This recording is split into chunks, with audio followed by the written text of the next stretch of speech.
কিন্তু আমি এখন যেখানে দাঁড়িয়েছি সেখানে ৫,০০০-এরও বেশি পুতুল সংগ্রহ করে রাখা হয়েছে। প্রায় এই পুতুলগুলো welcome back to my channel. আজকে সকাল থেকে অনেক কটা কাজ ছিল, আর কাজটা সেরে নিয়ে এখন আমি লাঞ্চ করব। লাঞ্চ করে আবার বেরোতে হবে, আবার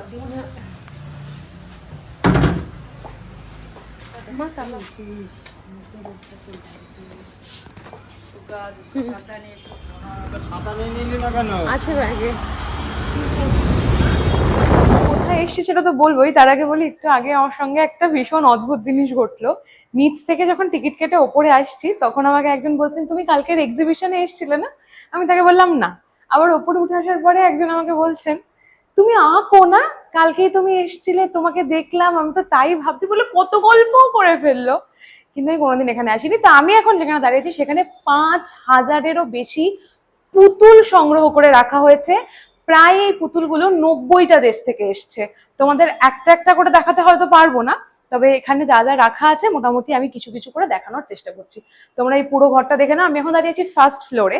প্রত্যেকটা উনি একটু আগে আবার এলেন, এসে আমাকে বলছেন, তোমাকে একটু এসি টেসি চালিয়ে দেবো, তুমি কি আঁকবে এখন? আমি বলছি না না, আঁকবো না আজকে, আঁকবো না আজকে, ঘুরবো। তো যাই হোক, ওনার মনের ভুলটা আমি আর ভাঙালাম না। তো এখন যে পুতুলগুলো আমি তোমাদের দেখাবো, সেই পুতুলগুলো প্রত্যেকটা নিচেই কিন্তু প্রত্যেকটা জায়গা মেনশন করে দেওয়া আছে যে কোন পুতুলটা কোথা থেকে আনা হয়েছে, আর এই জায়গাটা কোথায়, আর আমি এখন কোথায় দাঁড়িয়ে আছি, বা এই সমস্ত ডিটেলস আমি তোমাদের সাথে ভিডিওর লাস্টে শেয়ার করছি। তার আগে তোমাদের এই পুরো মিউজিয়ামটা ঘুরে। এমন একটা মিউজিয়াম যেখানে ঢুকলেই মনে হবে যেন ছোটবেলার রূপকথার দুনিয়ায় ফিরে গেছি। চারিদিকে শুধু পুতুল, ইতিহাস, সংস্কৃতি আর হাজারো দেশের গল্প। এই মিউজিয়ামটা শুধু একটা ঘোরার জায়গা নয়, এটা আসলে শিশুদের শিক্ষা, কল্পনা, সংস্কৃতিকে একসাথে বাঁচিয়ে রাখার একটা সুন্দর প্রচেষ্টা। এই মিউজিয়ামটি তৈরি করা হয়েছিল এনসিএ এর উদ্যোগে। ১৯৪৫ সালে যুগল শ্রীমল নামে এক দূরদর্শী ব্যক্তি এই সংস্থাটির শুরু করেছিলেন। তার স্বপ্ন ছিল শিশুদের এমনভাবে শিক্ষা দেওয়া হবে যাতে পড়াশোনা কখনো বিরক্তিকর না লাগে। খেলা, খেলনা, পুতুল, এক্সিবিশন এইসবের মধ্যে দিয়েই শিক্ষা হবে। সেই সময়ের জন্য ভাবনাটা সত্যি অসাধারণ ছিল। তারপর ১৯৭২ সালের ১৪ই নভেম্বর, মানে নেহেরুর জন্মদিনে, এই নেহেরু চিলড্রেন্স মিউজিয়াম আনুষ্ঠানিকভাবে উদ্বোধন করা হয়। শিশুদের প্রতি নেহেরুর ভালোবাসার কারণেই তার নামেই এই মিউজিয়ামের নাম রাখা হয়। সবচেয়ে অবাক করা বিষয় জানেন কি? এখানে প্রায় ৫,০০০-এরও বেশি পুতুল সংগ্রহ করে রাখা হয়েছে, আর সেই পুতুলগুলো এসেছে নানান দেশ থেকে। এখানে ঘুরতে ঘুরতে আপনারা দেখতে পাবেন জাপানের ঐতিহ্যবাহী পোশাক পরা পুতুল, রাশিয়ার লোকসংস্কৃতির ছাপ, চীনের রাজকীয় সাজ, Greece, Spain, Thailand, Germany, America, আরও কত দেশের সংস্কৃতি যেন ছোট ছোট পুতুলের মধ্যে দিয়ে জীবন্ত হয়ে উঠেছে। প্রতিটা পুতুলের মুখ, পোশাক, সাজসজ্জা সব কিছু এত সুন্দরভাবে তৈরি করা যে মনে হবে যেন তার প্রত্যেকেই নিজেরা নিজেদের দেশের গল্প বলছে।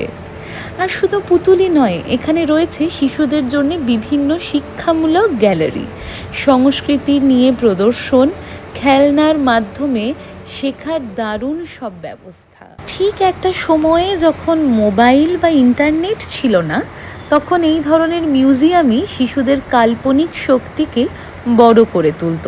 সত্যি বলতে কি, আজকের দিনে দাঁড়িয়ে এই জায়গাটা আমাদের মনে করিয়ে দেয় শৈশব মানে শুধুই পড়াশুনো নয়, শৈশব মানে কল্পনা করা, নতুন কিছু শেখা, পৃথিবীকে চিনতে শেখা। আর আমি ব্যক্তিগতভাবে এখানে এসে একটা আলাদা অনুভূতি পেয়েছি। মনে হচ্ছিল আমরা যতই বড় হয়ে যাই না কেন, আমাদের ভেতরের ছোট্ট শিশুটাকে কখনো হারিয়ে ফেলা উচিত মোটামুটি আমি নয়। যতগুলো পারলাম তোমাদেরকে দেখালাম, বাকি তোমরা এসে দেখবে। আর এটা হচ্ছে সেকেন্ড ফ্লোর, মানে এটা সেকেন্ড ফ্লোরটা। আমি এখনো থার্ড ফ্লোরে যাব, উপর আরেকটা ফ্লোর আছে, তো সেটাও তোমাদেরকে দেখাচ্ছি। চালাবো চালাবো ওটা, চালাবো ওটা, বের করে দেবো তোমাকে। হ্যাঁ, এসো এসো, উপরে এসো, উপরে এসো, উপরে এসো, উপরে এসো, উপরে এসো, এসো এসো।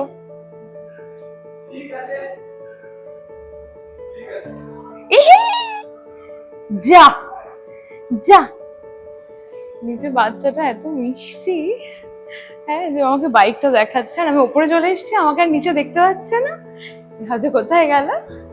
এখানে না ফ্যান ট্যান সব চলছে, কিন্তু আজকে একটু বেশি গরম।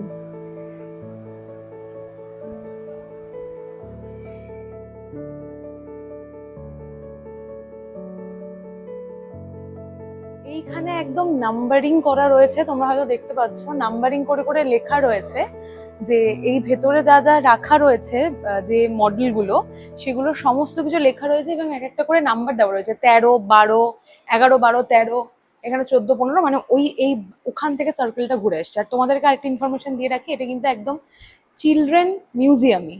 তো তোমরা কেউ যদি ভাবো যে বাচ্চা নিয়ে আসা যাবে না বা বাচ্চা নিয়ে আসলে একদম চুপ করে থাকতে হবে, এরকম কোনো ব্যাপার নেই, দেখলেই বাচ্চাটা কিরকম মজা করছে। তো তোমরা যদি কেউ চাও বাচ্চাদেরকে নিয়ে আসতে পারো কিন্তু। তাহলে চলো আমি তোমাদের এই বক্সের তিনটে ফ্লোর আছে, ফার্স্ট, সেকেন্ড আর থার্ড। তো এই তিনটে ফ্লোর মিলিয়ে 5000-এরও বেশি পুতুল, যারা 90টা দেশ থেকে এসেছে। তোমাদেরকে একটা আরেকটা ইনফরমেশন দিই, তোমরা যদি ডল হাউসটাতে আসো, মানে এটা হচ্ছে বেসিক্যালি ডল হাউস, যেখানে পুতুলগুলো রাখা রয়েছে। আর এই একদম তার একদম সোজাসুজি দেখতে পাবে, ঠিক অপোজিটেই রয়েছে একটা মিউজিয়াম। সেকেন্ড ফ্লোরেও রয়েছে, থার্ড ফ্লোরেও রয়েছে, ফার্স্ট ফ্লোরে আছে কিনা ঠিক খেয়াল করলাম না। তো যেগুলোতে ওই মডেলগুলো রাখা রয়েছে সমস্ত পুতুলেরই।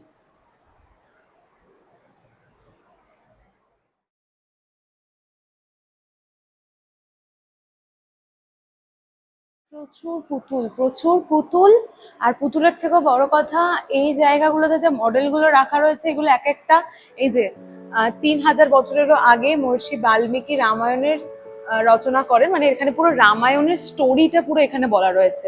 নিচেও দেখলাম আমি, আর ওপরেও রয়েছে, তাই এই যে 1, 2, 3, 4, 5 করে তোমরা পুরো স্টোরি দেখতে পাবে। এখানে পুরো রামায়ণের স্টোরিটা, মানে এইটার পাশের জায়গাটা জুড়ে পুরো রামায়ণের স্টোরিটা, মানে এটা একদম চিলড্রেন্স ফ্রেন্ডলি, মানে বাচ্চাদের জন্য ভীষণ ভালো। মানে আজকালকার দিনের বাচ্চারা তো বই পড়ার থেকেও ডিজিটালি দেখতে বেশি পছন্দ করে। তো তোমরা যদি নিয়ে আসো, এই যে এখানে দেখো এই মডেলটা কি সুন্দর। এরম ভাবে এই জায়গাটাকে সাজানো ছিল, একটু মেনটেনেন্স করা হয়েছে, সেরম ভাবেই সাজানো রয়েছে। তো এবার তোমাদেরকে আমি বলবো যে জায়গাটা কোথায়, আর কোথায় আমি এই মুহূর্তে দাঁড়িয়ে আছি, তোমরা এখানে কিভাবে আসতে পারবে, পুরো ডিটেলসটা তোমাদের বলবো।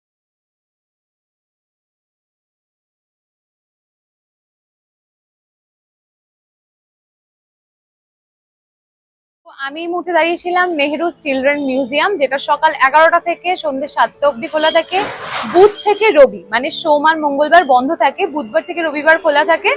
সকাল 10টা থেকে রাত্রে 7, মানে সন্ধ্যে 7টা অবধি শনি ও রবিবার খোলা পাবে, সোমবার ও মঙ্গলবার বন্ধ পাবে। আচ্ছা, মানে বুধ থেকে রবিবার 11টা থেকে 7টা, আর শনি ও রবিবার তোমরা খোলা পাবে হচ্ছে 10টা থেকে 7টা। আর সোমবার নেহেরু চিলড্রেন মিউজিয়ামের এন্ট্রি প্রাইস হচ্ছে মাত্র 20 টাকা। আর ছোটদের জন্য বোধহয় একটা ভিডিওতে আমি অ্যাড্রেস বলতে ভুলে গেছি বলে তোমরা আমাকে অনেক বকাবকি করেছো, তাই এই অ্যাড্রেসটা আমি একদম বলতে ভুলবো না। ময়দানে নেমে জাস্ট নন্দনের দিক থেকে এগিয়ে এসেই কাউকে যদি তুমি জিজ্ঞেস করো যে নেহেরু চিলড্রেন হাউস মিউজিয়াম, ময়দানে নামবে, নেমে নন্দনের দিক থেকে এগিয়ে আসার সময় তুমি যদি কাউকে জিজ্ঞেস করো যে আমি নেহেরু চিলড্রেন্স মিউজিয়াম যাব, তারাই তোমাকে দেখিয়ে দেবে একদম সোজা রাস্তা। ময়দান নামবে আর নেমে নন্দনের দিকে যে রাস্তাটা যাচ্ছে সেটা ধরে এগিয়ে এসেই। সবকিছু ঘটনা শেষে আজকে আমার সঙ্গে আরেকটা ঘটনা ঘটেছে। অনেকেই বলেন যারা থার্ড জেন্ডারে পড়ে তারা নাকি মানুষকে খুব বিরক্ত করে।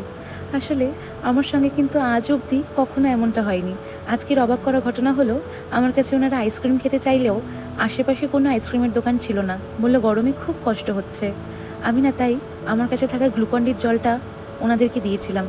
খেয়ে সত্যি এতটা তৃপ্তি বোধ করলো আমি বলে বোঝাতে পারবো না। আমার কিন্তু কোনোদিন রাস্তায় বেরিয়ে ওনাদের থেকে কোনো রকম অসুবিধে হয়নি। পড়াশোনা জানি, আমি একটা ভদ্র বাড়ির মেয়ে, আমার বাবা মা আমাকে ভদ্রতা শিখিয়ে বড় করেছে, আমি এই মানুষগুলোকে তুচ্ছাই করবো? আমার সঙ্গে কিন্তু যখন এরকম মানুষের দেখা হয় বা টাকা চায় আমার থেকে, আমি কিন্তু হাত জোর করে না বলি।